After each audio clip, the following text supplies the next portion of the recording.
This conference will now be recorded. Okay, we'll go ahead and get started. It's January 24th, and this is a special meeting of the Dayton Town Council.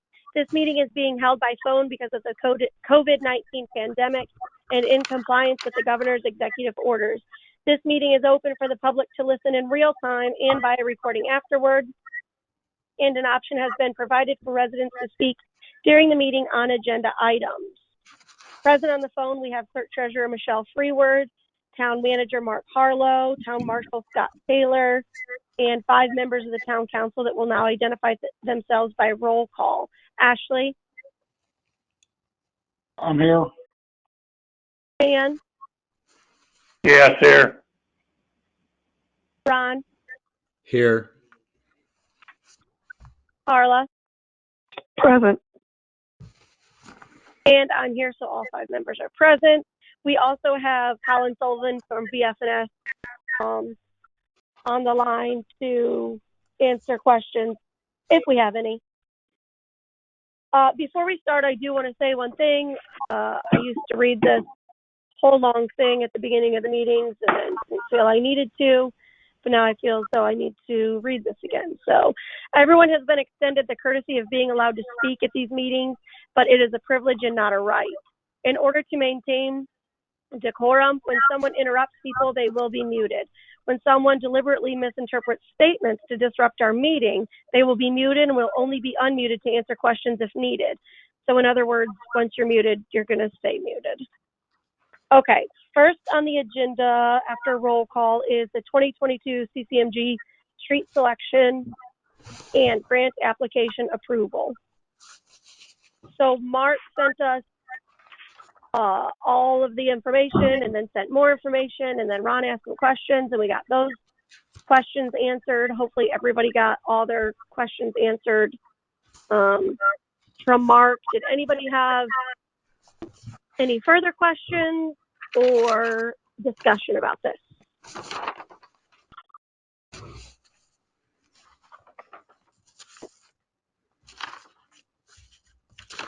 Okay, I do.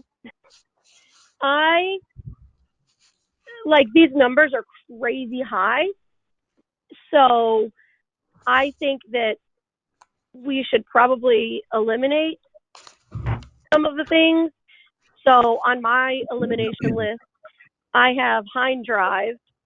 I don't think that that's necessary, and also Republican. I don't think is really necessary right now.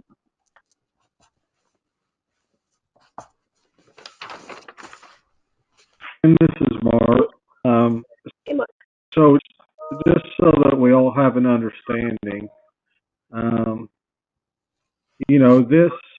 these numbers are inflated at my best because the last contract we underrated. So these are inflated a bit. How much, it's hard to say, but I think that I just want you to understand that this number is primarily for the grant application, so that we be sure and ask for more than enough money. Now, whenever it gets, let's say that we get the grant and it goes to design phase, well, I think that we'll see a drop in these figures once the design is done and the bid packages are better. Now, of course, then always at risk of seeing what the bids come in at. But I just kind of wanted to make sure that everybody understood exactly what they're looking at.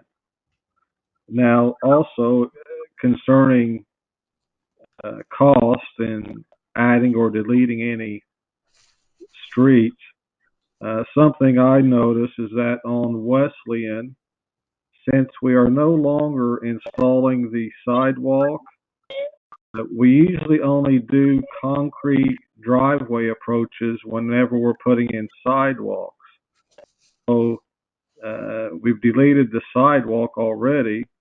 And look at line item 16 on that price estimate for Wesleyan Drive, the concrete driveway approaches are $49,600. So that would be, if you so choose, another way to reduce this cost estimate. This is Ashley. I would think even if you're not doing sidewalks, you'd want to do the driveway approaches. And you can. I'm just saying that usually if we do driveway approaches when we're not doing sidewalks, they're asphalt and not concrete, but that's simply a choice. Yeah, and the grade, if it's properly dug out and compacted and all that stuff, I suppose asphalt would work.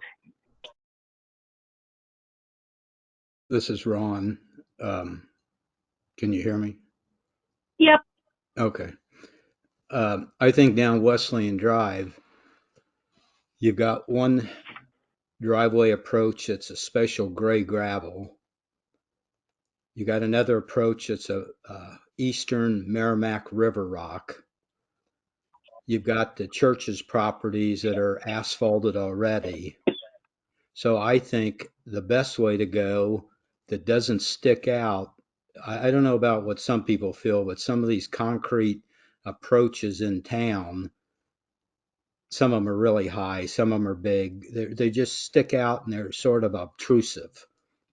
And I think down Wesleyan Drive, we're trying to keep things simple with split rail fence and planning and not cramming a lot of houses in there, that I would prefer to see, and it would save us a lot of money, just asphalt approaches. I think they would blend in, and when you stand at the end of a street, you don't see all these 6 or 8 or 10 or 5 white concrete approaches. Now, up in town, in a business area and stuff like that, that's a different story. Or it's somebody up there that prefers something, but I don't think you need to mix all these approaches up. I mean, you add concrete and they're just going to stick out like a sore thumb. So that's my opinion.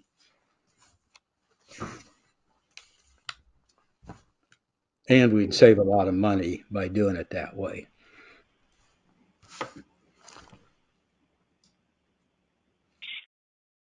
How many approaches are there on Wesleyan? Well, there's 2 big ones of the churches, and there's 2 church houses. Then there's Ashley's house, our pole barn, and Marilyn's house. So and Steve and Gale's comes in off of the right of way off of Ashley and Lisa's. So it's still one approach. It's only one approach out at the end there. Well, Ron, I would think you'd only do the approaches on the ones that are not currently a hard surface. And there's only 2 approaches that are gravel. Everything else is already a hard surface.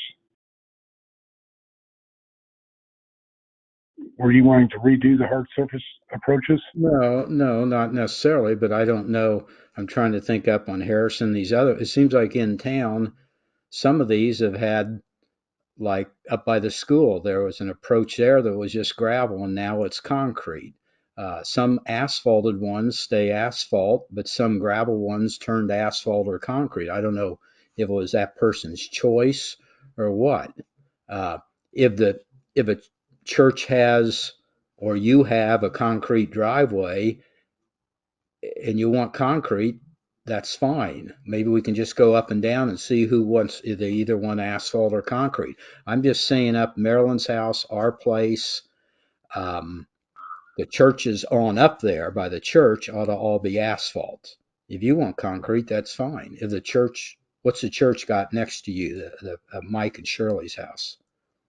I think it's asphalt. I guess I just figured the ones that are hard surface, you'd leave those alone and only do approaches on the ones that are gravel.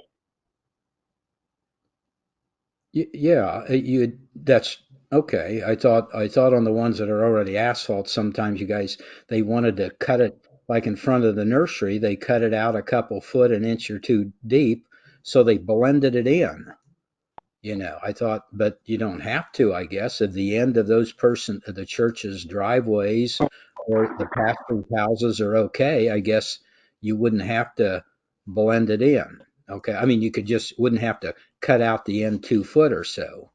But on Maryland's and ours that are, gravel, we'll make a decision whether we want gravel or asphalt, I guess.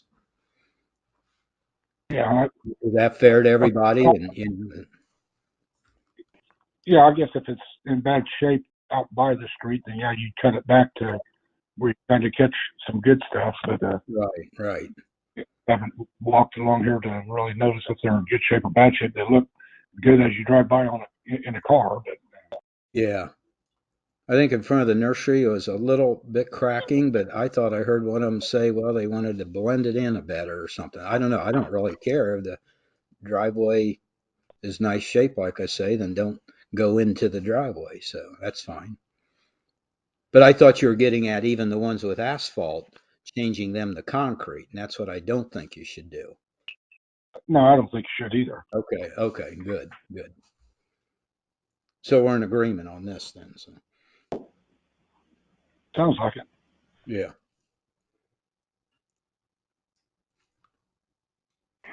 Okay. Was Mark done with his point? I kind of robbed him of the conversation.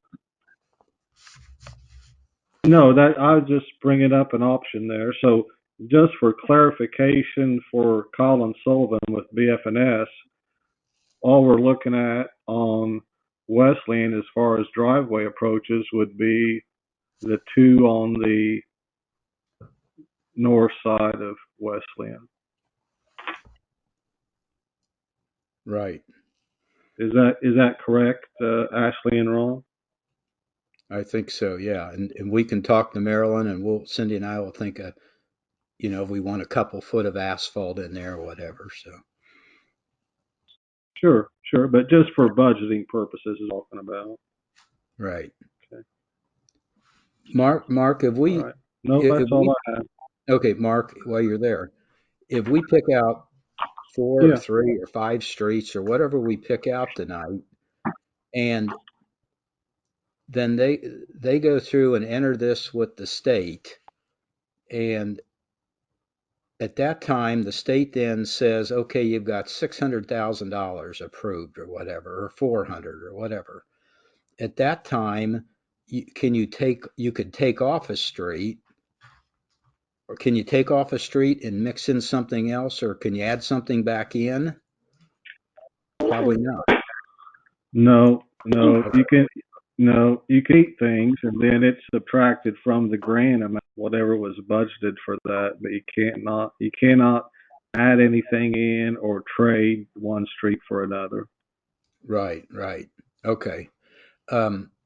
Just thinking here, the church ought to have probably their approaches will need to be asphalt going in there, a couple foot or whatever you normally do, 2 or 3 foot, because they're probably out along the road, got a lot of wear and tear on them. So I'd do the two preachers' houses, and then the church's 2 entrances with asphalt, and then Ashley will want concrete, I presume, and then we'll let you know on Maryland's and I's, or just put asphalt for all of them. We can always take it off, okay? I mean, one concrete and the rest asphalt, and then we can take it off later on. Okay. That'll make it easier, I think. All right. Any other changes? So, Mark, if we leave Hine Drive on there, that's the only pavement preservation project, and we get the bid for that, and it's still high, and we don't want to spend the money on it. Can we just say never mind? We're not going to do this project? Yeah. And then award the bid to no one? Yeah, and then we say, no, we don't even bid it out. We let we let NDOT know that we're going to delete that section of street, and then that'll come off of our money that they've given us.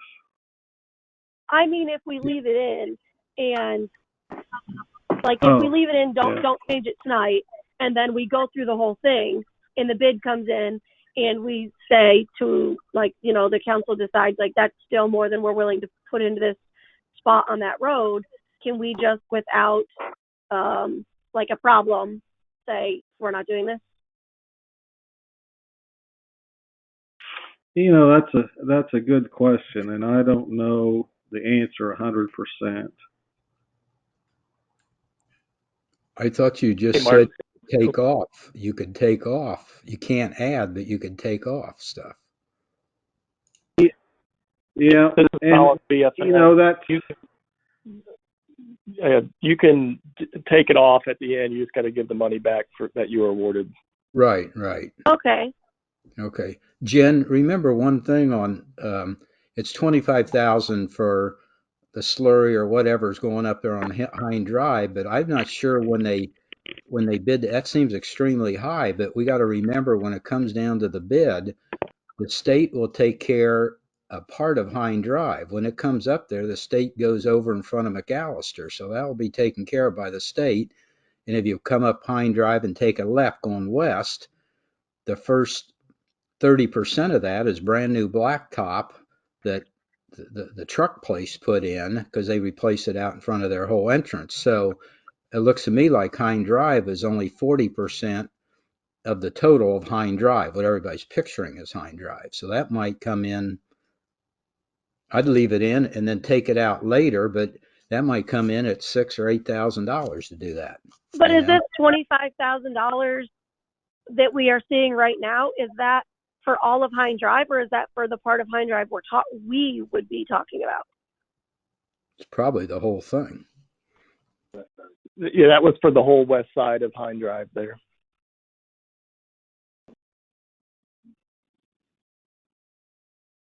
Okay. So then when we get awarded the grant, then we would be more specific before we put it out for bid? Is that what I'm understanding? So then we would...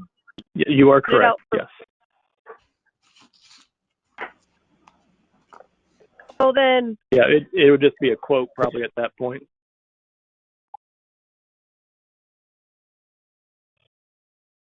Okay. So Jen, you're welcome. I'm back. Hey, Jen, Mark, I pushed the wrong button. I was disconnected there for a little bit, so I'm back online. Oh. Jen? I'll have you back, Mark. Yes, Dan. I have a comment here. Why don't we submit the bid as our for our grant as we have it set up now, and if we get it, and then we decide that the town's portion is more than we want to spend, then we could reduce it and give the grant money back to the state and just do what we feel that we can afford to do and not be taking stuff out now before we even get the grant. Okay. That's a good idea. I mean, if we can do that and there's no penalty for that, and that's not going to, like, I don't know, like if we can do that, that's fine, yeah. As long as someone's sure that that's allowed. Like, as long as someone's sure that we get the thing back. And is that right, Colin and Mark? Or yeah, if you don't go, let's say you don't select Hind Drive, then you would just have to pay that portion of the money back to NDOT. I got Dave Buck here with me as well, who did the estimates here as well. So. Oh, awesome! Thanks. Yeah. He's giving me advice on what to say. Well, I agree with Stan there then. So just to be clear, we apply for the grant, we're awarded the grant. We look at the bids and we say, we don't like how Conjunction came in. And so we want to take off all of Conjunction. So we say, hey, you get this, we're awarding this bid to you, but we're taking off all of Conjunction. So then what happens then is we just give the money back that was awarded to us for Conjunction. We give that back. And we just continue on like normal, and everything's okay. Yep, that's Okay. right. Okay. Good. I've got Well, a, then, yeah, I'm fine leaving them then. I'm fine leaving them. Anyone I've got a else? question on wetlands. Yes, Ashley. And so it sounds like David Buck's on the line with us. On Wesleyan Drive, on the email we sent to Mark Harlow, Mark forwarded it to everybody, talks about relocating utilities on Wesleyan Drive and talks about centering the cul-de-sac at the end. I guess I'd like to know why we need to relocate any utilities. It seems like that they would not interfere with the cul-de-sac. And I guess I'd like to know, Mr. Buck said it was centered on the end of the road. I'd like to know more about that.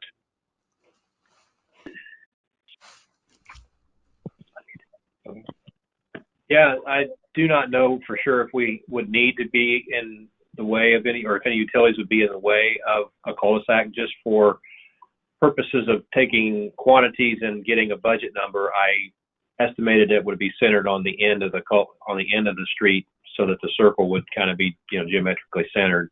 If it needs to shift a little bit to avoid moving a fire hydrant or any other utilities that would be, additional cost, we'd do that after the grant's awarded, during the design, and before bids are taken, to tweak it in that way.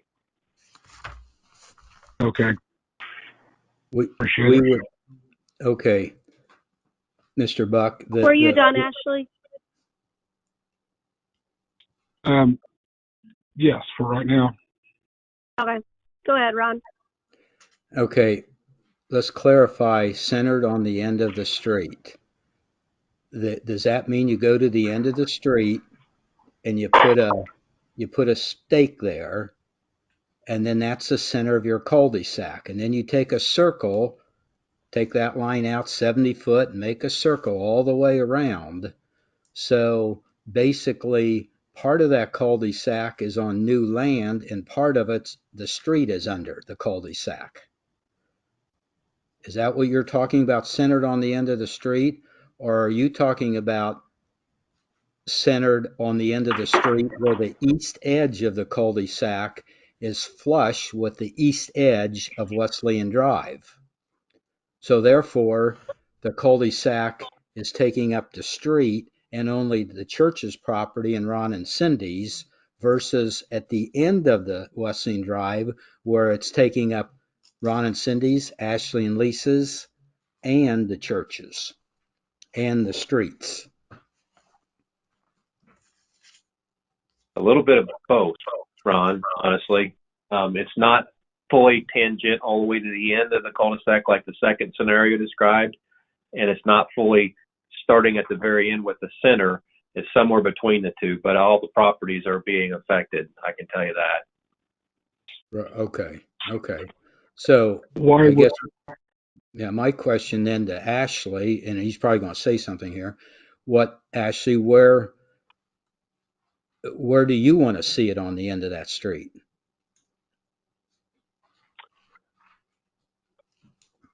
I think the edge of the cul-de-sac, the town has a 55-foot wide right-of-way in that area. The street's only 25 feet. But I think the end of the cul-de-sac would, the far edge of the cul-de-sac would stop at the town's current right-of-way where it ends. Well, is I don't know why. there a right of way on the end of that street, on the east end of it, or only on the sides of it? Ron, I think it's like most streets, it's on the sides of it. Okay, so what you're saying is you don't want to put any of that cul-de-sac on your land. You want it solely on the churches and Ron and Cindy's land, is what you're saying. Well, that's for you all to determine. I think the developer of this property back here, should have took care of a cul-de-sac, years ago, but, here we are now. Wesleyan Drive is 900 feet long, and I don't see what purpose it serves to make Wesleyan Drive 935 feet long. Somebody will have to explain it to me. Okay, I'll explain it to you. Because I'm sure. Because you bought your land from us, Cindy and I, and you spent a lot of money for that land. We spent a lot and developed for our land. We got a lot into it, and the church has got a lot into theirs. And what you're asking is, it seems to me like you got 10 acres. You've actually got more land than we have in that field next to you. You got 10 acres. You've got 142 foot from your front of your house to the end of your driveway. The church has, when you put that cul-de-sac on there, it moves, and it's only the east end is flush with the east end of the road.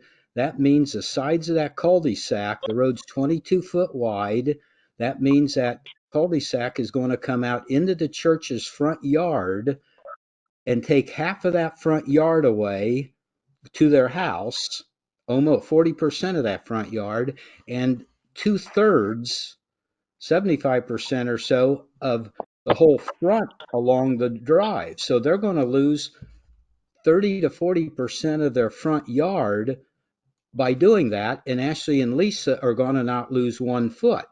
To me, the fair way of doing it is putting it, and we went through all this arguing before, but not put it on one person's land, not put it on the other person's land. You got 10 acres. Steve and Gail got 2 acres. The church has 1.5 acres, and Cindy and I got 1.5 acres up there.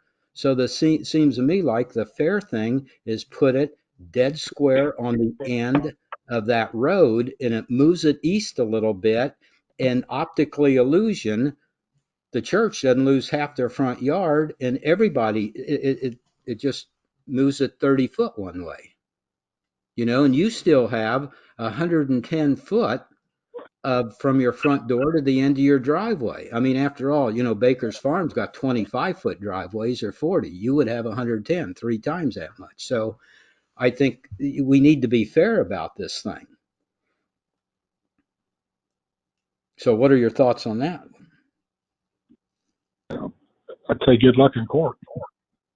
That's right. And that's what everybody. Wait. Okay. So Okay. actually, if we put a cul-de-sac on the end of Wesleyan Drive, you will not allow that. No, I think that there ought to be a cul-de-sac at the end of Wesleyan Drive. Absolutely. But you are unwilling to give up any of your land for the cul-de-sac. You want only 2 other people to give up their land for the cul-de-sac. I think ideally the cul-de-sac ought to be shaped like the number 9, and most of it should be on the person's property that sold off the land back here, that developed it, the greedy developer that develops land, okay? But, No. if y'all don't want to do No, you'll do what don't, Ashley. you'll do what you. So, Just use your words, Ashley. So you want this cul-de-sac to take a turn, and you want it to all go on Ron and Cindy's property. That's what you want. You don't want this to affect Ashley, but you want it, but you only want it on Ron's property, Ron and Cindy's property. That's the end of the story. And any other thing that happens, you're going to take the town to court. Is that what you're saying? No, that's not what I said. Okay. Nope. Tell me again. That's not what I. I said the town's got 55 foot right of way. Okay. What do you need for a cul-de-sac? Mr. Buck could probably help us with that. I think it's around 70 feet. Okay. The town has 55 feet. So y'all don't need that much. You can make it happen. So the front of the church's house would lose 40% of their front yard by doing that. And their yard Well, is smaller than anybody, so that's acceptable to you, right, Ashley? you have a 55 foot right of way. And correct me if I'm wrong, you need what, 70 feet for this cul-de-sac? Is that correct? Yeah, so you're coming back in the yard from the center of that road. You're coming back 35 foot from the center of that road. So from the edge of that road, you're going 25, 26 foot back into their yard. And because it's 70, the circle is 70 foot long on the end of that street, those lots, like in Baker's Farm and stuff like that, that lot is probably only 80 foot long. So the cul-de-sac is 70, or it's probably 90 foot there, a bigger lot than in Baker's Farm. But you're taking then the front of it, you're taking 70% of their 90 foot along the entire front and back 25 foot. You're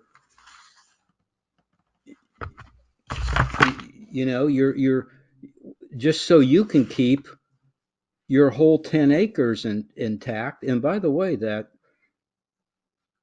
developer you're talking about didn't come to you and ask you to sell that land. That developer. Just stay on topic. Don't go into that. Okay, all right. Well, Ashley and Lisa came to us and begged us for it. But anyway, the thing is, Yeah. it comes down to, Ashley, so what you're saying again, like 2 years ago, you're saying you want you want to ruin, if you put the cul-de-sac on the north side, all on Ron and Cindy's land, where my daughter's house is going to be, the best building spot probably in Dayton, you're going to ruin that spot so that you don't have to give up a third of the cul-de-sac along with your neighbors.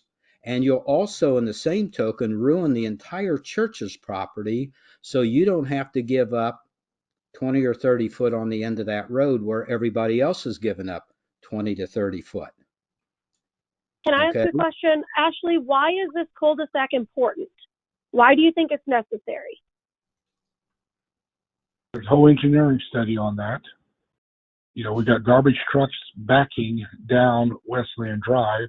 And I'll remind you that there's a church and a school on Wesleyan Drive, right where, as a matter of fact, garbage truck turns around in their driveway.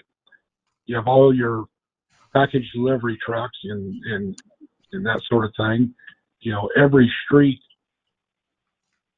in Dayton and in the county and in the city and in any jurisdiction ought to be able to accommodate a school bus turning around, a fire truck turning around, a garbage truck turning around, package delivery trucks turning around.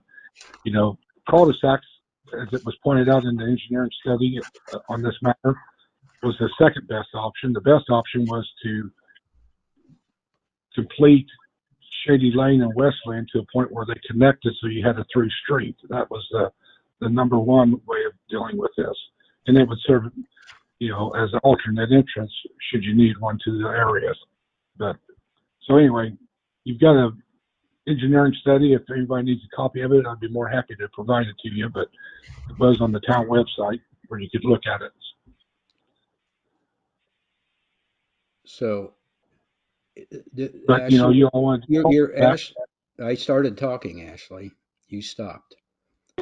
So your engineering study was done a couple years ago, and you were the one to talk to him about the engineering study, and that's why that side cul-de-sac on the side of the road is strictly on Ron and Cindy's, and the road is on Ron and Cindy's.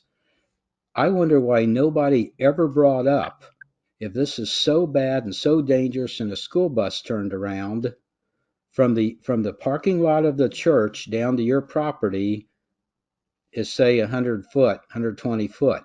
The other end of Shady Lane, which nobody's ever mentioned about, the old board nobody, goes down over the hill, and it's at least 130 foot to the houses down there that a school bus cannot get to, cannot turn around, and everybody's got it on top of it, walk up a hill instead of on a flat road. But you guys, the best alternative would have been is to take Wesleyan Drive, go east through your 10 acres, through the woods and back, and combine it with the farthest point of Shady Lane, and then you would have your loop. You would also tie into Adams Road down there and those people, which you guys wanted to annex them, and you would solve the dead ends on everything. But we know but instead, you and your engineer chose to not do that route. You chose it to run it 100% through our property. Okay, so that's not going to happen. And now we're to this point right now, and we're I guess just seeing where you stand, because so you want to screw your neighbors so you save your land, but it's okay to screw us also to save your land. It's so, well, you heard his answer, Jen. You'll see in court, so that means he'll take you to court. Right. So we need to figure out what we're going to do. And I do just want to say that engineering report is on the website, Ashley. Okay. And everybody knows it's like I can go get an engineer and handpick an engineer that's worked for Kohler Brothers before and have them say, the engineer told me exactly that it was Ashley that told him where to put these things. So I've got a solution. So what is the council right now going to do? What do we want to do about Wesleyan Drive? Here's a solution, okay? First of all, I want to say this, that even if this council, my firm belief is, even if this council, and I think ever the more in the future in Dayton, Indiana, no council, whether it's us or the next one, should ever take somebody's land for political reasons, to screw them over, to push something down their throat. Dayton is made up that we should never have to do that. It's not like some of these cities and stuff like that. Ashley, if you had said put it on your land and the churches and ours, that would be fine. I'd go for it. But I would never, and we probably have the majority of the board, but I would never in my life ever, and I would stop that board before we ever took a foot of your land and forced it on you. So you can stop sweating, okay? That will never happen. We're not going to force you to do something. But I think it's just a negative, lousy, neighborly thing that you would screw your neighbors to do it. So my solution is, you can't put a cul-de-sac back just on Hine Drive, or you're going to wipe out one of the best building spots. By the way, we've been offered $165,000 for that building spot, and we didn't want to sell it because we could divide it up and get a heck of a lot more. Plus, you're going to wipe out the church's entire front yard. So my solution is, because you're so adamant on these garbage trucks and school buses, but yet don't ever mention the other end of Shady Lane. My solution is put a hammerhead on the end of that street. And right now you come down there and you've got Wesleyan Drive, and don't put it on your property. It'd be strictly, again, on the churches or Ron and Cindy's, but it'd be less than half of a cul-de-sac. And right now, the one end of the hammerhead would be going north, and you'd have 50 foot to pull in, 55 foot to pull in where the gravel entrance of our place is. On the south, then I would make on the south side a square that's 25 by 30 on the church's corner that'd be tucked up under those white pines and next to that green utility box, which is all the church's property, and they've already okayed it, okay? And I would make so a school bus or garbage truck could pull up, back up, do a 3/4 turn, and pull out of there. And that would be the solution, that it wouldn't devastate and ruin two properties, and we wouldn't take one lousy inch off of your property. And that could be done for probably under $3,000 to $4,000 at tops. Okay, so how about we all think about that solution? Ashley, did you want to say something? No, never mind. There's a lot of misinformation given over the last 15 minutes, but whatever. Okay, what do you think of that solution? Do you want to comment on that? I think a hammerhead is a option. I will say that a lot of school corporations will not let buses back up, but it is a sort of a solution, I suppose. Bus doesn't come back here. Okay, well, I don't think there's many buses back on Wesleyan, and by many buses I mean any buses. Does anyone else Well, have anything to say on this, Carla or Stan? Oh, go ahead, Ashley. Jen, a lot of your special need buses by some state and federal statutes have to be picked up at a residence, so to speak, front door or driveway into their driveway. Yeah. So those are the buses that I'm concerned about. Your high school bus routes, kids walk to the end of the street or whatever, but special need bus routes are the ones that are mandated to go to the residence driveway. Well, then actually, first of all, there's never been a special needs bus back on, we've lived on Shady Lane for 48 years. And when in Laniger's house, when Mike Boas lived there, they both drove a school bus and they drove back there, turned around and left. The neighbor of ours in our rent house drove a school bus, turned around and left. And one time there's a little itty bitty short bus that came back to the first cul-de-sac. Otherwise, Wesleyan Drive, nothing. There, you and Gail, or you and Lisa and Gail and Steve and the church, there are no kids, and it'll be 20, 30 years before there'll even be a kid in there. But we're trying to come up with a solution here. I could be like you guys used to do and just take the land, I guess. But we're trying to come up with a solution that's agreeable to everybody. And why don't we pave the road for now? Why don't we pave the road and pave it to the end, and then I'll put that hammerhead in, and we'll see how it works. And it should solve everything.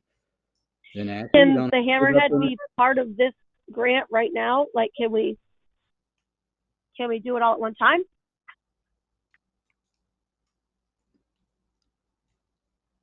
Probably not, because it's acquiring land on each side.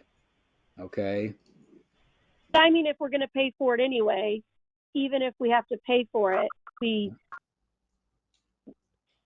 include it and get it done, but then we pay that part. You know what I mean? So it's like one consistent thing. Does Colin or I'm sorry, I forgot your Dave. name, but yeah. Do you guys have anything to weigh in on this? Well, to do right-of-way engineering, we would probably need more time, and more than what the grant would allow us to do within the time frame. Okay. For right-of-way engineering. So I think what we would recommend is probably wait until the next application round to go after that one if we're going to acquire any right-of-way. Do you guys have a figure in mind of what it would be to create a hammerhead back there? We can come up with one. I don't figures want in your brain. Yeah, I mean, I'd want to sketch it up and get some actual quantities to make sure, because a lot of it would be full depth pavement on the outsides of the street, and just exactly how big something like that would need to be to function the way Ron described.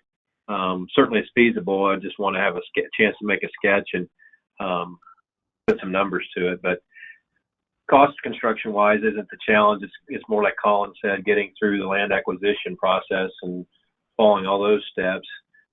If the land was donated, that speeded up a little bit, obviously, and saved the town money, but documenting it, doing the appraisal work and all that is required by law, and that would take the time. Okay. Jen, we could do that. We could pave Wesley and then do that, get that prepared and done over the summer. I mean, I can go ahead and make the temporary one and get it. I prepared Shady Lane and the curves and dug it all out according to code, and they asphalted right over it, so I could do the same on the Hammerhead. But then it'd give us all summer and everything for them to acquire whatever's needed and all this stuff. And we could move on with this, Okay. Yeah. Right.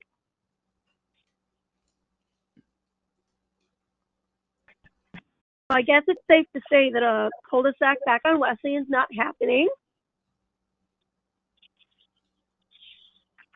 That's right. Okay. Does Stan or Carla, do you have anything? Stan, you said that you're happy to just send this bid application or bid, whatever it's called, in just how it's presented. Carla, do you have anything? No, I think I like Ron's solution. From what I understand, how he explained it. I guess I'm not understanding if Ron and Cindy and the church are willing to give their land for that. Why would we have to still wait in order to accomplish that goal now?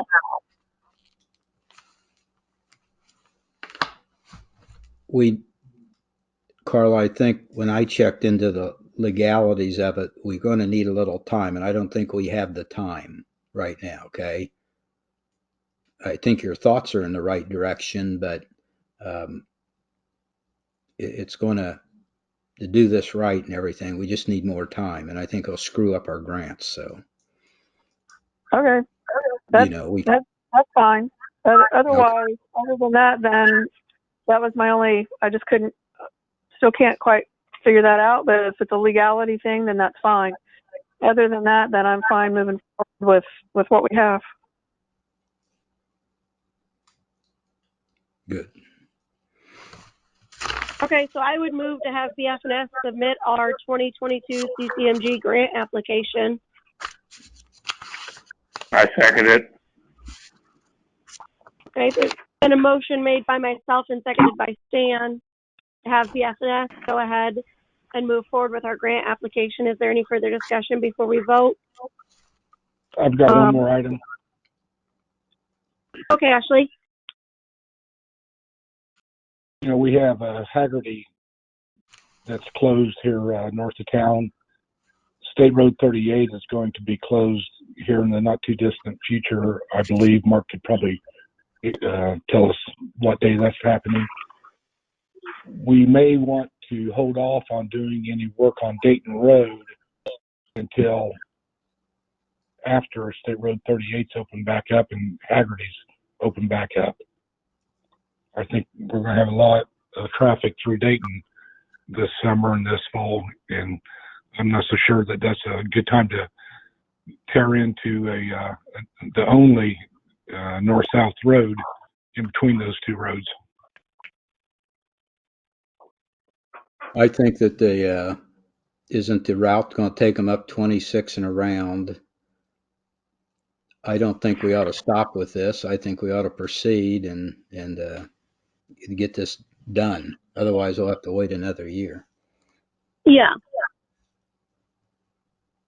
And that's, they're going to route them up. They're not going. They would be stupid, and we don't want them to route them anyway through Dayton. So we want to keep them off of there. And I think by working on our roads and everything, it would keep a lot of those people off of that road. Might normally take it. My biggest concern on Dayton Road are those, I'm going to call them the wrong thing, the sewers, where they're sunk down. Stormwater. I'm talking about there's 2 or 3 places on Dayton Road. Yeah, stormwater drains. Or that's it. Maybe. I think waiting another year is going to be bad news for that. We've had people complain about those already, and I just think that those need to be taken care of. I do too. That's my concern with delaying Dayton Road. If 38 and Haggerty are both closed, why would traffic be going between the two? Good point. I think a lot of people will, the Haggerty detour, last time I looked, was already pointed down Dayton Road. Yeah. And I think, I don't know when they close 38, where their signage is going to be, but typically on a detour, your signage is at the last opportunity to get off that road. Stan, it's so they can come into Dayton, come down Haggerty, come down through our town, and head back to Lafayette on 38. That's a joke. You're right, Stan. There shouldn't be any. There shouldn't. They won't route people through Dayton because you can't go anywhere in Dayton. What are those people going to do there? And we don't even know that this is going to be an issue, right? This is just like what if they're still closed a year from now? Oh no. Like this might happen. I don't want to wait on Dayton Road. And like Carla said, those stormwater drains and that corner of Dayton and Main, I don't want to wait a year because there might be some traffic issues, maybe because of some work that they're doing outside of Dayton. Right. Mark, I have a question. Is it, and I assume you are who I should ask, is it normal that they would route traffic into Dayton without telling us? Like that we're becoming a detour? I was a bit surprised by it because no, we weren't notified that they were going to do that. Plus, the map that they sent out indicated that they were taking them out to veterans over to either 38 or 26. So I was a bit surprised by their signs that are up on Haggerty and on 38 here saying this is the detour. So no, we were not notified, asked, or anything about using that as a detour. Usually they don't run you through little towns, so I would check with the state on that. Well, I was going to say, well, I'm talking about signed appropriately. Well, right now we're just talking about Haggerty, which is a county project. So the county's the one who is detouring people down the Dayton Road right now. Although their map indicated that they were going elsewhere. But I suspect, and probably in about 60 days, 1st of April, they're going to shut down, the state is going to shut down State Road 38. So in about 60 days, it'll be closed to through traffic. And their detour is veterans to 52 to 900 on the south side, and veterans to 26 to 900 on the north side. How about, Jen, I've got to talk to Stuart Klein, the county, within the next week about Dayton Road South and all of that for next spring. I think he's the head of that county work and everything. Let me talk to him about the detours. Okay, yeah, thanks. And maybe just he to can ask if it got signed properly or somebody just made up their own detour when they right. signed. I don't know. It doesn't make sense that they wouldn't go off. Might be a temporary, real quick thing until they really get on the work and then they change it. So sure, yeah, I don't know. Yeah, if you could ask him. But I think we need to we've done all this grant stuff and everything up to this point. We need to get our roads done as well as they need to get their roads done. So we got a lot of problems on Dayton Road with sidewalks, with stormwater drains, with elevations. We just need to get it done. Okay, so I think we're leaving Dayton Road in. Does anyone else have anything before we vote? Okay, we'll take a roll call vote. This is to move forward with our 2022 CCMG grant application with BS&S. Ashley, how do you vote? Yes. Dan? Yes. Ron? Yes. Carla? Yes. And I vote yes, so we're going to move forward with that. Okay. Next on the agenda is State Road 38 Water Relocate, KA Contracting, LLC. This is on the agenda because, and I don't know, Colin, if you want to stay on for this. Hopefully this is quick, but. Yep, I can stay on. Okay. So I have an email confirming that we'll be reimbursed by the state for the $74,000 for moving the utilities for their State Road 38 improvements. And he also said that they have extra confirmation also for a purchase order of $12,914 for the engineering. So we would pay BF&S and then we would be reimbursed for that. So that $12,914 is more than Michelle told us in December, which was $10,818. But I don't know. I'm gonna have to try to clarify that later. But no, that was just the prior authorization that they got approved up to. We've already paid BF&S everything, and all of those bills have been submitted to NDOT. So they just got the approval for up to that amount. So what was the total that you have for BF&S that we're getting reimbursed by the state? Hold on, let me go to that email. Okay.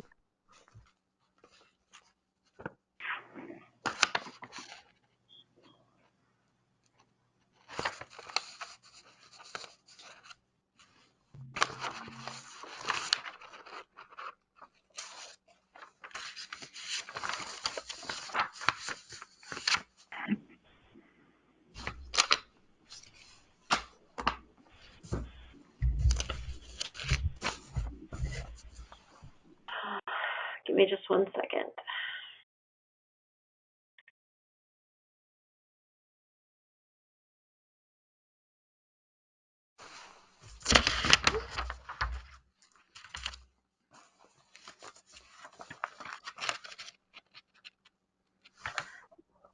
My internet in here is freezing up.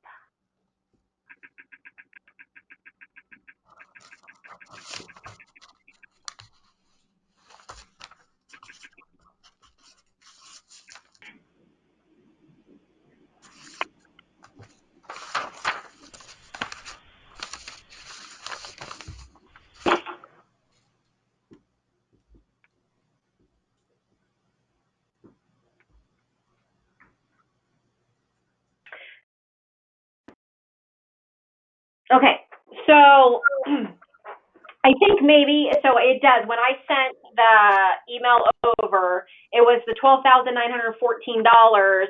But if I remember correctly, maybe there was another invoice that was paid that we got from BF&S at the last minute, and then that's when we finalized it. Isn't that correct, Mark? That's what bumped up that amount than what I originally let them know of what we had paid to that point. I don't know about the last invoice. I remember seeing an email that saying that they would pay engineering fees up to $15,000 and some odd dollars. But the bill ended up from BF&S being the $12,914. So of course it's less than what they had agreed to pay, so they're willing to pay that. See, and this is I know we had gotten, I think it was. Go ahead.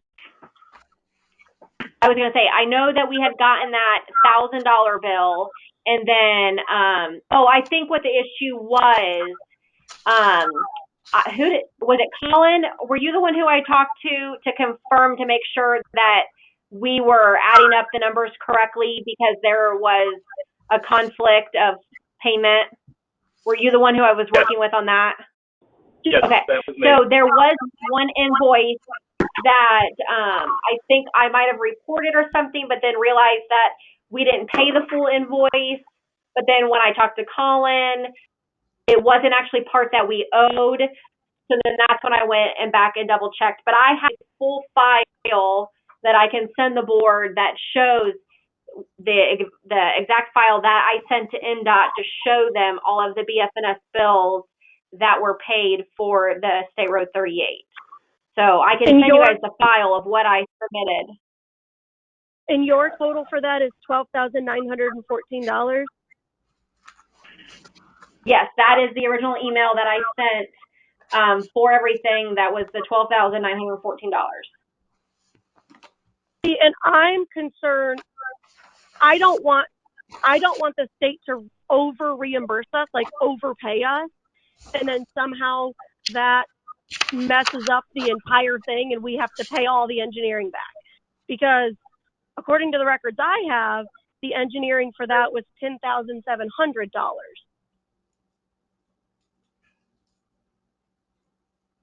Now, I know we're originally adding up some stuff. There was voices that I confirmed with Mark to make sure, because there was things that said the state, like the wording, there was specific wording for the invoices that were to be sent to NDOT for reimbursement regarding 38.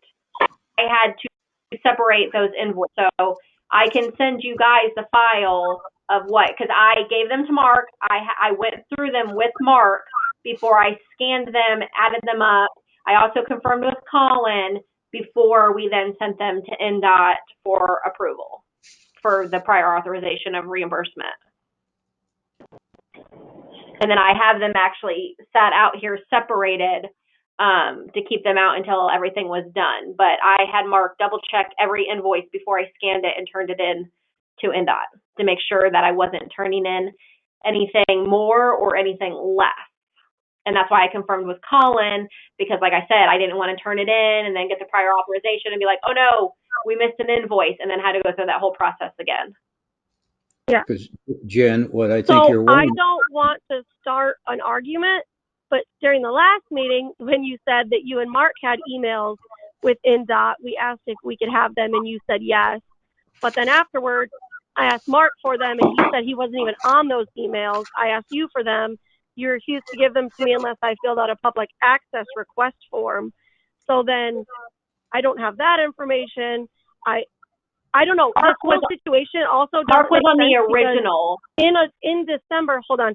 In December, like, I don't know why we're even talking about this again, honestly, because at our December meeting, we approved paying KA Contracting their $74,000 and having you submit any necessary paperwork. So it was like, no, weird that we did not approve the paying of the invoice. Mark. No, we did not, because okay, hold on. Mark, do you know why did you bring this up again last month, at the last meeting? Is what I'm asking. I'm asking Mark why he brought this up at the last meeting. Let me look. I think probably because the contractor's wanting paid.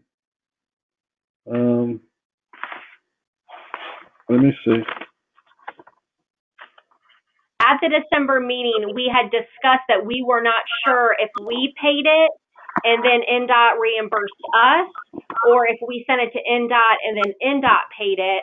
So you guys approved us sending everything over to NDOT and then finding out which way it needed to go, and then we would readdress it. So the council never made a motion to approve paying the $74,000.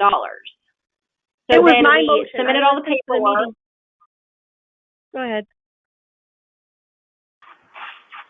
That's funny because Mark and I mean, if that was the case, I'm sure Mark would have remembered that and we would have paid it the second I got that email. There was a motion to turn in all of the paperwork and submit the invoice to them to get the prior authorization or their approval to find out.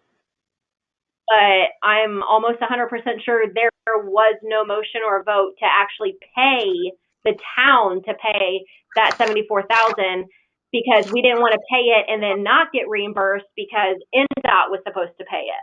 So yes, there was a motion to submit all of the paperwork to NDOT, but there was no thing for the, so I mean, even if you guys want to see the file of everything that I scanned and then wait for that, that's fine. But the whole point of right now, tonight, is to approve getting that $74,000 invoice, allowing to go ahead and pay it per NDOT so that they can reimburse us. So the BF&S stuff, you know, you guys can sit there and look at the file to see what I sent over, and Mark is on all of those emails. The only one that Mark was not on, and I don't know why he wasn't, because it was on our email thread, was when Christopher emailed me to let me know that they got the prior authorization. So Mark did have all of the original. Mark just wasn't in on the email reply that I got the day of the meeting saying that there was a prior authorization. But I will email all of you the file that I emailed NDOT right now, so that you guys can look at all of the invoices and add them up yourself if that makes you feel better. That's not an issue.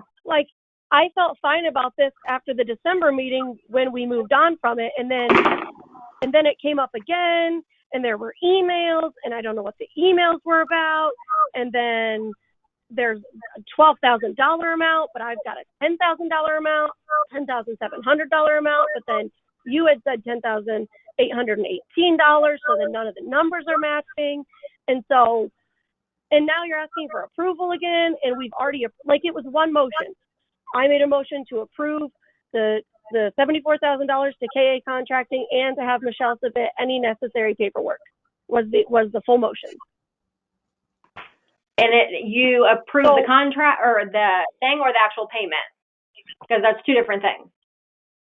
Paying KA Contracting, because we had the invoice. Because I had the invoice on the agenda under invoices, but Mark brought it up during his time. So when we even got to that, I said, oh, KA Contracting, that's already been handled in Mark's section of the meeting. Well, that's funny Mark, do you recollect that conversation? Because if that was the case, we would have paid this invoice 3 weeks ago. Well, the way I remember it is that it was our understanding that we submit the bills, both for the contractor and the engineering, to NDOT, and they pay the contractor and the engineering. What we found out before the last board meeting was that no, NDOT sent you an email, Michelle, saying, nope, you guys pay him and we will reimburse you for this amount. Well, the board wanted some clarification on that, and I believe that was accomplished through the NDOT email that was sent directly to them. So now we're sitting here this evening saying, okay, so now that we're all on the same page, we pay the contractor and the engineering and we will get reimbursed for this dollar amount.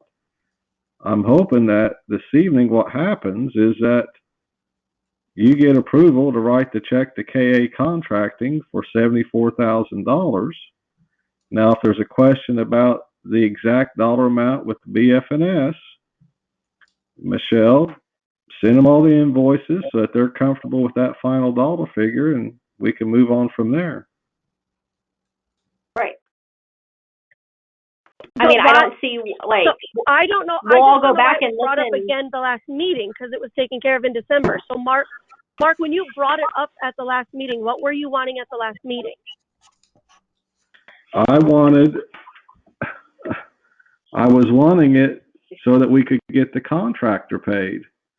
I mean, I probably was of course, I didn't know Michelle had gotten that email yet whenever I made the agenda, but I was probably just trying to get that discussion going again. It wasn't on the agenda for the last meeting. The last meeting you just said, Michelle has some information about KA Contracting that we need to handle. Yes, because I got the email at 1 o'clock in the afternoon. Yeah, because she had just let me know before the meeting that she had gotten an email. I wasn't aware of that, And it was the email from KA Contracting asking why they hadn't gotten paid? No, it was an email NDOT from confirming the NDOT prior saying authorization. that they would reimburse the town for making payment. Michelle, can you pass that email on to Jen so she can understand? Maybe it'll clarify things a little bit. She has clarification. Christopher himself has emailed her. I don't know what the confusion is. And I mean, it's no different than you guys thinking that you voted wrong on a salary ordinance, so you re-vote just to cover your butt. It's quite simple. Make a motion for me to write the check. I mean, I don't understand why we're arguing. The difference is because there's different amount of BF&Ss, and I think we're not talking about BF&S right now. We're talking about KA contracts. Michelle, let him finish, please. Let me finish it, please, Michelle. You guys make I everything think we're all worried about, I would be worried about, that several years ago, we lost $300,000 of state grant money for our roads because the state overpaid us a few lousy $1,000 and we didn't pay it back. And so we lost the next year's grant money of $300,000. So I think Jen and I agree, we need to be very careful and exactly spot on here on what's going on, so we don't overpay, we don't underpay or whatever, because some technicality could throw out then our next grant money. Well, not just that. Wait, this has nothing to do with BF&S. This has to do with KA Contracting. Me paying KA Contracting has nothing to do with NDOT reimbursing us at tomorrow. This is simply so I can write a $74,000 check to KA Contracting. If you don't want them to reimburse us the $12,914 yet, then we will wait to send them a message that says, hey, now everything has been paid. You can release us the money. Like, you guys are making this way more complicated and a circus when it's quite simple. This is about paying KA Contracting because originally, hold on, Jen, I'm talking. Don't interrupt me if you don't want me to interrupt you. Mark said point blank just to you that he was under the impression that NDOT would pay the contractor themselves. So we didn't think that we needed approval to pay the contract for KA Contracting. Now we found out when I got the email at 1:29 p.m. on January 10th, the day of the meeting, that we have the prior authorization, or that they have it to reimburse the town. So we are supposed to pay KA Contracting. So then that's why it was brought up at the meeting that day that said, hey, we found out we're the ones that need to pay it. You guys did not vote for the payment of the contract. You guys voted for the approval of the contract to be submitted for NDOT to pay. There is a difference. It's really not that hard. If you're uncomfortable with the BF&S, that's a whole other situation. And I will send you the things. You can use your calculator and do whatever you need to do. This is about KA Contracting. And then we'll go back or whatever. I mean, the invoices have already been submitted. BF&S has already been paid. That we need to get this contractor paid. It's really quite simple. I'm pretty sure a toddler can understand it, so I don't know why you're making it difficult. I have a question. Should have been paid. We approved paying it in December. The reason I am, quote, making this difficult is because everything you touch is some sort of trap, and you do it wrong, and you try to make it wrong so that we're wrong, and nothing you do can be trusted. So then when I see these numbers don't add up, and I see you bringing this up again at another meeting, it raises red flags in my brain that says, watch what you literally are the most ignorant person into a trap. Stop interrupting her, Michelle. I'm very concerned about making sure that we do this correctly. I don't want to get stuck paying $87,000 for this, because let me remind everybody, this project started out at $22,000, $24,000, and this isn't our project. This is a state project. So the four of the members on the board said, that doesn't feel right. Why should we pay that much money of town money for a project that isn't ours? So Ron made some phone calls, and the state ended up saying they'd pay for it. So I don't want to pay $87,000. I don't want to screw this up. You refuse to give me emails from NDOT that evidently you and Mark are on. I can't get those emails, so I can't confirm anything there. All I can do is ask questions and ask questions and ask questions, and then in the end, hope that this works out in our favor. Because in my mind, this was already taken care of, so it's suspicious that we're talking about this again. So I will make a duplicate motion and approve. I would like to move to approve paying KA Contracting their $74,000. I second it. There's been a motion made by myself and seconded by Stan to pay KA Contracting their $74,000. Is there any further discussion before we vote? And before we vote, I just want to point out that, yes, I have muted Michelle because she would not stop talking while I was talking. And as I said at the beginning of the meeting, if you continue to interrupt people, you'll be muted. So everyone knows she is muted. Okay, this is to pay KA Contracting. Ashley, how do you vote? Yes. Dan? Yes. Ron? Yes. Carla? Yes. And I vote yes, so hopefully this time they get paid. Okay, Colin, thank you for staying on the phone for so long. I appreciate you being here in case we had any questions. Yep, of course. All right, moving on to the next thing on the agenda is the 2021 CCMG closeout. Mark, do you want to take this?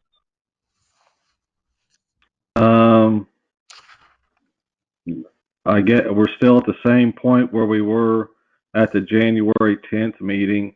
Okay. Midwest Paving has not returned the necessary pay work to close out the project. One thing that the council wants to be aware of is that, so let's say that this goes on for quite some time, and in the last email that's all from them, they said they turned that paperwork over to their legal counsel. That's why it hasn't returned.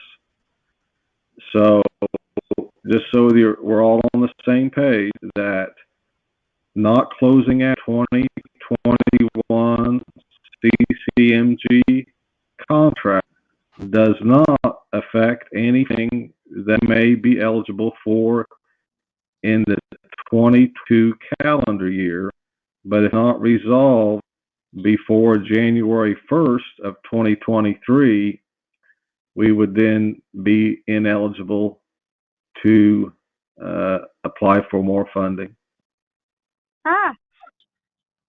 Good to know that it won't affect 2022 at least. Yes, so I mean we've got a whole year to get this resolved, but I just wanted to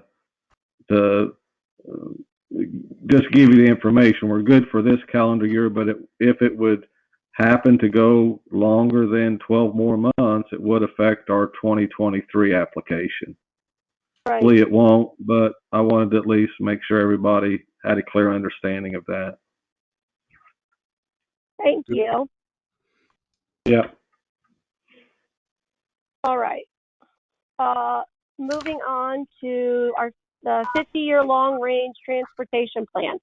So we were contacted by Tim Stroshine from Area Plan, asking if Dayton has anything to include in their in the county's 50-year transportation plan.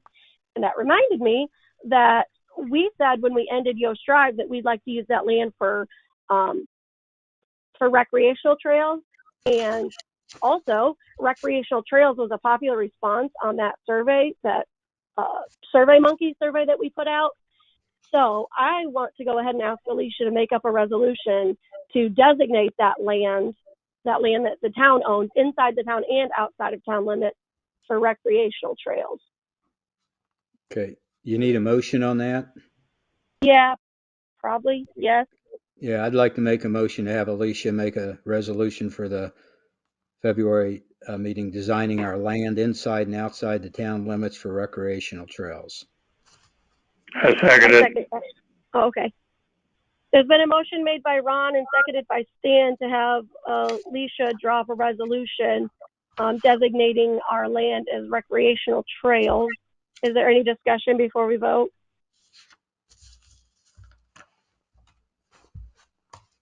Okay. Ashley, how do you vote? No.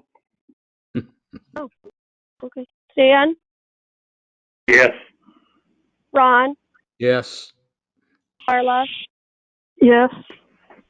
And I vote yes, so that passes 4-1. Does anybody have anything else that they would like to send to Area Plan for their 50-year long-range transportation plan? I do. Okay. I think that the Yost Drive path that you just voted on should be left on the 50-year transportation plan. You know, that strip of land was intended to be a drive to service business and residential area and such. And I think it's a grave mistake in, turning it into a recreational trail. I think there's other land that could be, would be better served for that rather than that pathway. And I think Yost Drive ought to be left on the 50-year plan. I think that Yost Drive still will be. The county will have their Yost Drive on there, I'm sure. I don't know for sure where they're putting it. I don't know that they know that information, but I'm sure it will still be on there. And if you have more ideas for where we could put recreational trails, then that would be awesome, because I think people really want things like that. Can I speak? Yep, go ahead. Yeah, I think we ought to leave it off of there, the Yost Drive, because that ship sailed, and we need to really look at, and all of us need to maybe be thinking next few meetings what we'd like to see over on the Barry's land, and have a goal to work for something instead of just always being negative and cutting it all down. I mean, I'd like to know, like Ashley's and Carla's, everybody's thought on what they'd like to see up over by Dayton Road and everything, so we can plan and gear for that. But I don't think we should leave something on there that's going to be nothing but semis coming into our town. So just my opinion. Does anyone else have anything? Oh, go ahead, Ashley. Yes, your survey monkey, talked about trails and pathways and stuff like that, and why we are not adding sidewalks to these areas like Wesleyan Drive. Why are we not putting a multi-use path on one side of Dayton Road? Why are we not doing a dedicated bicycle lane on Dayton Road? Summertime you have a lot of bicycle traffic. Bicycle clubs, riding through Dayton. There's opportunities to incorporate bicycle and pedestrian friendly areas to these projects, and we're not taking advantage of it. South Street was another one that I always thought should have had a sidewalk down at least one side of it. But so if we're going to be bicycle and pedestrian friendly, then we need to have that in our projects. And what I've seen so far, it's not in. That's all. Ashley, I think what we're trying to do is first of all, when we okayed the sidewalk along Dayton Road, and you okayed it also, and never said anything about making that path at the time, I'm for that. But we also have the old sidewalk along Dayton Road that's only 3 foot wide, I think, instead of the new one 4 foot. But I think what we're trying to accomplish here is the money it costs for some of these things. You can take the inside of our town on these old sidewalks, forget about the new ones and a bicycle on them. You can't even walk over the old ones. People are tripping, they're dangerous and everything. They're nasty.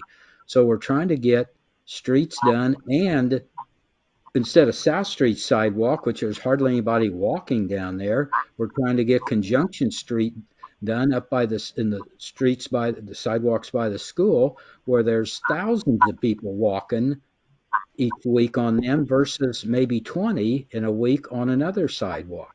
But one day at some time down clear out Dayton Road. It'd be nice to have a wide thing where you could have a jogging path down there have that sidewalk 4, 5, 6 foot wide.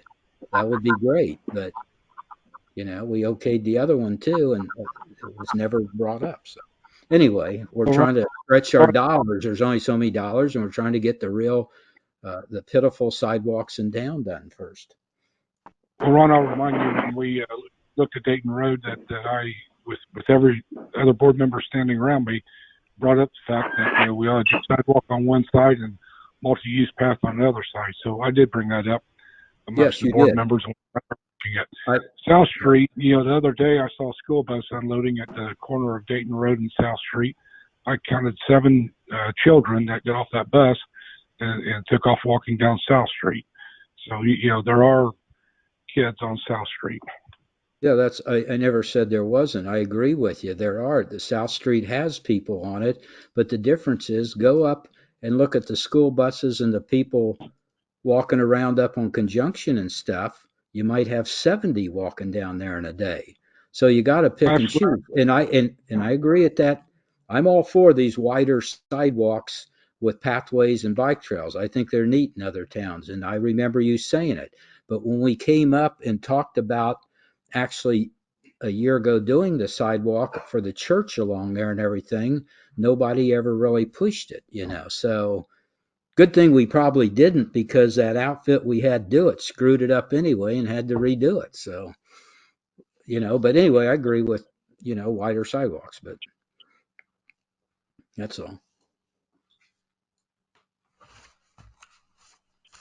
Stan or Carla, do you have anything that you would like to be sent to Tim?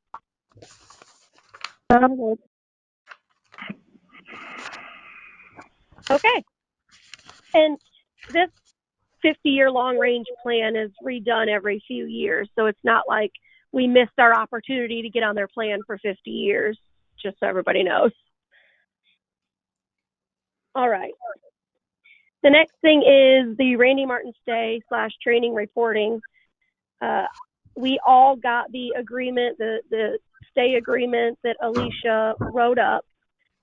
So I would move to approve the agreement for indefinite stay of administrative proceedings and allow me to sign that agreement. Jen? I second it. Jen, before we approve that, I got, I had sent a copy of that to Randy's attorney, Martin Brown, and I told him that we had not yet approved it, but that we were bringing it up to this meeting. He said that they had a few language tweaks, but they think that everything is mostly agreeable. It's just a couple of word choices. And he said that he would propose that we vote on that at the February meeting, just because they want to make sure they get the language changes. But he said that they were minor, and he didn't think that they would be too influential. Of course, I'll read them before I resubmit it, but he did say that we have a couple of little changes. So before we approve it, I just wanted to bring that up. Oh man, we're never going to get past this. Okay, in that case, I withdraw my motion, and we'll take care of that in February. All right, on to the invoices. All right, these invoices were all in our Dropbox. There are a few that didn't make it onto the agenda just because the agenda, I made it and distributed it before the deadline to submit invoices. So there's a few extra that aren't on the agenda. First up is AIM. So the original invoice that we got was for $1,402, but I talked to Leslie at AIM, and she's agreed that our 2022 AIM dues would be $500 and not $1,402. So if you look at the invoice in the Dropbox, it has that on there. It has the $1,402 crossed out and then the $500 per Leslie on there. So I would move to approve this Accelerate Indiana Municipalities invoice number 83084 for our 2022 AIM dues for $500. Second. It has been a motion made by myself and seconded by Carla to approve this AIM invoice. Is there any discussion before we vote? Okay, how do you vote, Ashley? Yes. Dan? Yes. Ron? Yes. Carla? Yes. And I vote yes, so that's approved 5-0. Next, we have Axon Enterprise, Inc. I move to approve invoice number INUS 045252, dated January 6, 2022 for $311.70. Second. There's been a motion made by myself and seconded by Carla to approve this Axon Enterprise invoice. Is there any discussion before we vote? Okay, how do you vote, Ashley? Yes. Dan? Yes. Ron? Yes. Carla? Yes. And I vote yes, that's approved 5-0. Next, I would move to approve FJF Services invoice number 27187, dated 1/4/22 for $1,165. Second. There's been a motion made by myself and seconded by Carla to approve this FJF Services invoice. Is there any discussion before we vote? Okay, how do you vote, Ashley? Yes. Dan? Yes. Ron? Yes. Carla? Yes. And I vote yes, so that's approved 5-0. Next is the Indiana League of Municipal Clerk Treasurers. You'll see in the Dropbox that I have filled out this invoice with names and email and whatever information they needed. So I move to approve the ILMCT invoice for 2022 dues in the amount of $353. Second. There's been a motion made by myself and seconded by Carla to approve the ILMCT invoice. Is there any discussion before we vote? Okay, how do you vote, Ashley? No. Do you know that this is for Michelle to be part of this group and for the listserv? I don't have a copy of it. No, I don't. Okay, it's the Indiana League of Municipal Clerks and Treasurers. Okay. Okay, it's fine if you want to vote that way. I just want to make sure you know what it's for. I'll change my vote to yes. I got confused with the other association. Oh, okay. How do you vote, Stan? Yes. Ron? Yes. Carla? Yes. Carla, was that a yes? I'm sorry. Yes. Thank you. And I vote yes, so that's approved 5-0. Jen, wasn't that in the Dropbox? That Yeah, these are all in the Dropbox. well, actually, you should have read your Dropbox. Okay, that's okay, Ron. I move to approve Indiana Department of Environmental Management invoice 326869 dated 1/12/22 for $508.25. Second. Okay, there's been a motion made by myself and seconded by Carla to approve this Indiana Department of Environmental Management invoice. Is there any discussion before we vote? Okay, how do you vote, Ashley? Yes. Dan? Yes. Ron? Yes. Carla? Yes. And I vote yes, so that's approved 5-0. Next, I move to approve Mark Harlow's mileage claim for when he went to training for 126 miles, dated January 19th of 2022. Second. There's been a motion made by myself and seconded by Carla to approve Mark Harlow's mileage claim. Is there any discussion before we vote? How do you vote, Ashley? Yes. Dan? Yes. Ron? Yes. Carla? Yes. And I vote yes, that's approved 5-0. Next, I would move to approve row truck equipment invoice number 929245 dated 1/6/22 for $456.74.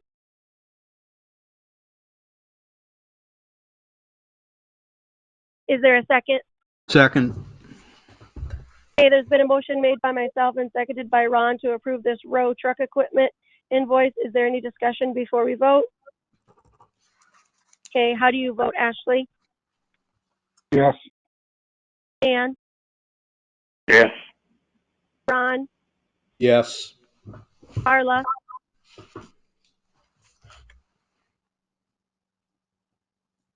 Carla? Yes. Oh, thank you. And I vote yes, that's approved 5-0. And finally, I move to approve Team EJP invoice number 5959988 dated 11/24/21 in the amount of $210. Second. Okay, there's been a motion made by myself and seconded by Carla to approve this Team EJP invoice. Is there any discussion before we vote? Okay, how do you vote, Ashley? Yes. Dan? Yes. Ron? Yes. Carla? Yes. And I vote yes, so that's approved 5-0. So that is all the invoices. Mark, before we get to public comment and council comment, do you want to bring up the things that you said you needed to mention? Yes, please. Yeah. So each year, the town designates someone to be their representative on the Tippecanoe County Partnership for Water Quality, which is the county stormwater committee.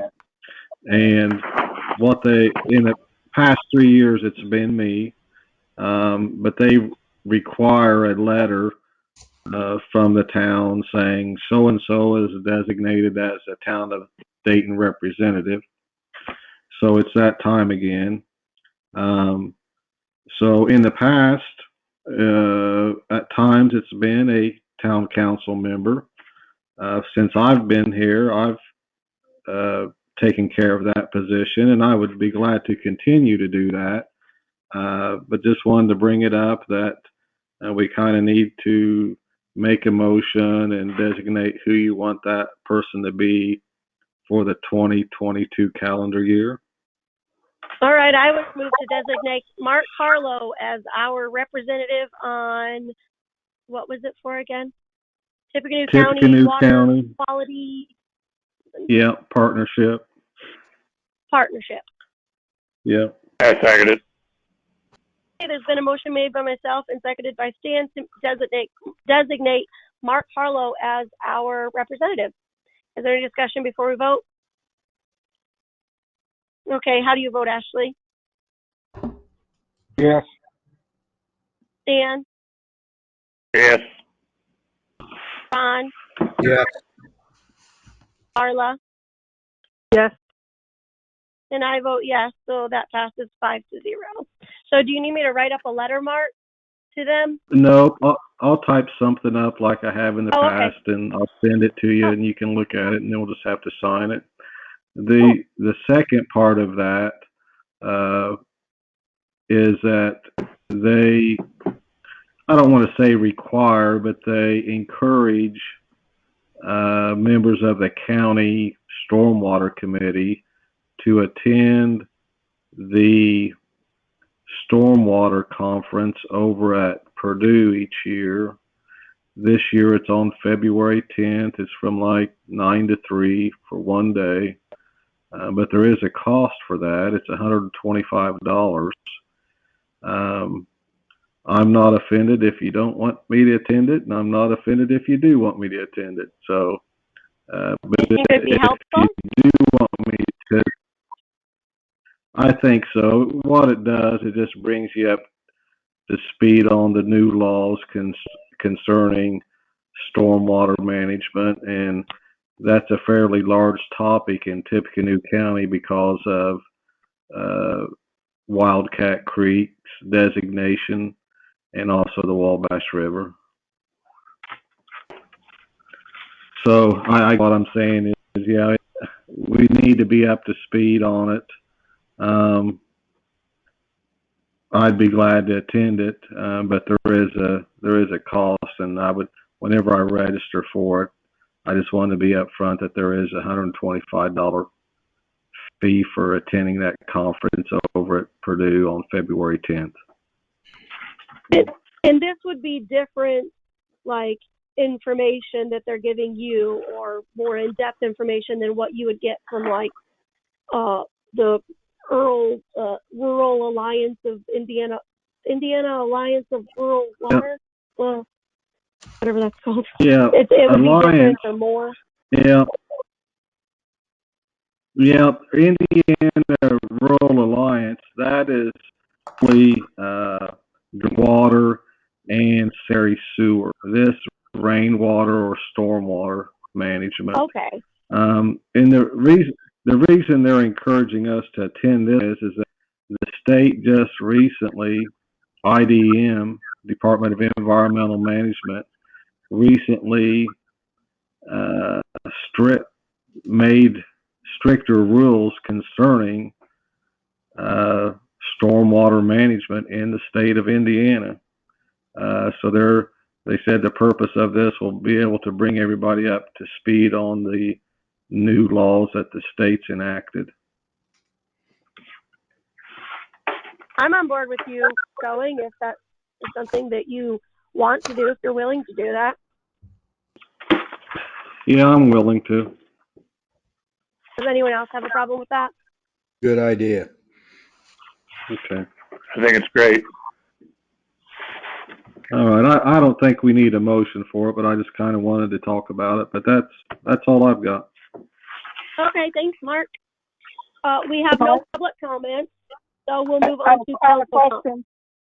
I have a question for Mark, sorry, before we move on. Sorry, Sure. Carla. Can you give us the dates again of that conference when you'll be gone? February 10th. Thank you. Yep, you're welcome. Ashley, do you have anything for council comment? No. Dan, do you have anything? Nope. Ron, do you have anything? Just a couple quick things. Okay. For the next, why we're talking about, Wesleyan Drive and Shady Lane and the cul-de-sacs, it seems to me like we all ought to also, maybe next meeting, talk and clarify that we either want that water system looped or we don't want it looped. And I think it seemed to be such a critical thing a couple years ago. And I'm surprised nobody's brought it up again. But I think what we need to make a decision on that is I would like to see, which I asked for a couple years ago, and I don't know who does this, Mark, but maybe it's BF&S, but I'd like to see reports on the output of that water, the pressure of that water, and the condition of that water, and also a report on how by looping that system that it will increase that condition, pressure, and everything to make it worth spending thousands of dollars. Because I've talked to BF&S before, and they seem to think it's fine. I've talked to a couple of our past people that handled stuff like Mark does, town managers, and they don't think it needs to be done. But so we need some little bit of information to make that decision. But we need, if you're going to loop that thing, you ought to maybe try to get it in before the cul-de-sacs, but just a thought. And maybe nobody wants it anymore. I don't know. I don't think the residents really want it. But the second thing we need to also, Mark, if you can get this, bug BF&S to get the discharge of that southeast pond of Malacases is in that back corner by Pessoa Drive. We need some kind of a report for the output of that pond before that subdivision started and now, to once and for all lay this to rest and tell those people in back and get it settled that either that pond is done right or it's not done right. The discharge is either okay or it's not done okay. So maybe you can talk to Colin or something. So Okay. That's all I got for now. Okay. Thanks, Ron. All right, I just had one thing. Let me unmute Michelle. Michelle, I noticed that on my most recent pay stub, the stipend for council president was removed. I don't know if that was just like a mistake, or I don't know how to remedy that going forward. It was probably just a mistake because it was on there for I was in a time crunch. You can probably just get double paid on the next paycheck. Okay, it was on the very first. Like I got it for the very first paycheck for this year, but then I just didn't accidentally click it. It wasn't a conspiracy against you. It was just a misclick. Okay, well, I just wanted to let you know. I figured it would be an easy fix. Well, you could have emailed me. Thanks, though. Okay. Having no other business before us, this meeting is adjourned. Thank you. Thank you.